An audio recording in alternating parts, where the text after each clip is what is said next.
অস্ট্রেলিয়ার মাটিতে টেস্ট জয় বাংলাদেশের জন্য অধরা এক স্বপ্ন। ডারউইনে সেই স্বপ্ন পূরণের খুব কাছেই দাঁড়িয়ে টাইগাররা। জয়ের জন্য প্রয়োজন আর একটি দুর্দান্ত দিন। প্রথম ইনিংসের মতো দ্বিতীয় ইনিংসেও ব্যাটাররা দায়িত্ব নিলেই ইতিহাস রচনা হবে। অস্ট্রেলিয়ার কন্ডিশনে নতুন বলে পেসারদের সামলানো বরাবরই কঠিন। বাউন্স আর গতি কাজে লাগিয়ে স্বাগতিক বোলাররা তৈরি করতে পারে বাড়তি চাপ। তাই শর্ট সিলেকশনে টাইগার ব্যাটারদের সতর্ক হতে বললেন আকরাম খান। টপ অর্ডারের নিজেকে প্রমাণের এটাই বড় সুযোগ। এমন দিন বারবার আসবে না। অস্ট্রেলিয়াকে আমরা 3 দিন পর্যন্ত ডমিনেট করে গেছি, এটা কিন্তু আসলে অনেক বড় একটা অ্যাচিভমেন্ট। লাস্ট 3 দিন যেভাবে খেলেছি, এভাবে খেললে আমরা একটা ভালো পজিটিভ একটা রেজাল্ট আসবে। এতদিন পর্যন্ত যতগুলো টেস্ট খেলেছি, এটা কিন্তু ওই অ্যাচিভমেন্ট হবে যদি আমরা ওদেরকে হারাতে পারি। আমাদের ইম্পর্টেন্ট ব্যাটিং এবং প্রথম সারির 5 জন ব্যাটসম্যানরা যেন রান করতে পারলে কিন্তু আমরা ডমিনেট করতে পারবো, যেহেতু আমাদের বলাররা কিন্তু এখন ভালো করছে। টেস্ট ইতিহাসে 200-র বেশি রানের লিড নিয়ে 80% ম্যাচ জিতেছে লিড নেওয়া দলই। স্বাগতিকদের এই ম্যাচে টিকে থাকতে হলে 500-এর বেশি রান করতে হবে।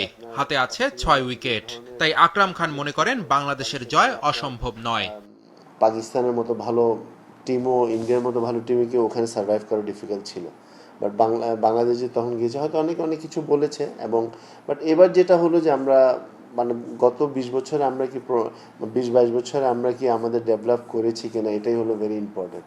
তো আমরা যদি এই ধরনের ম্যাচ এই যেটা করলাম এবং বাকি 2 দিন প্লাস নেক্সট টেস্টটাও যদি আমরা ভালো করতে পারি, দেন এটা তো প্রমাণ হয়ে গেল যে আমরা আগের চেয়ে ভালো খেলেছি। অস্ট্রেলিয়ার মাটিতে ভারত ইংল্যান্ডও 100 ওভার ব্যাট করতে হিমশিম খায়।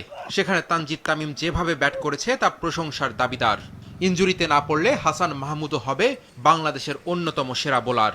তো লাইনের লেন্থ খুবই ভালো ছিল। তো আমার মনে হয় যে ও আপনার ওর ইনজুরি একটা সমস্যা আছে। তো আমাদের ফাস্ট বোলারদের তো সবারই, আমাদের রানারও আপনারা দেখেছেন যে ইনজুরির সমস্যার জন্য থাকছে না। এখন সবাই ও যদি থাকতো কি হতো এটা আসলে বলা ডিফিকাল্ট। বাট তারপরেও ওরা যে ফিটনেস যদি ঠিক থাকে, তাহলে আমার মনে হয় যে ও খুব ভালো করবে। ডারউইন টেস্ট জিততে পারলে বাংলাদেশ দল অন্য উচ্চতায় পৌঁছে যাবে বলে মনে করেন আকরাম খান।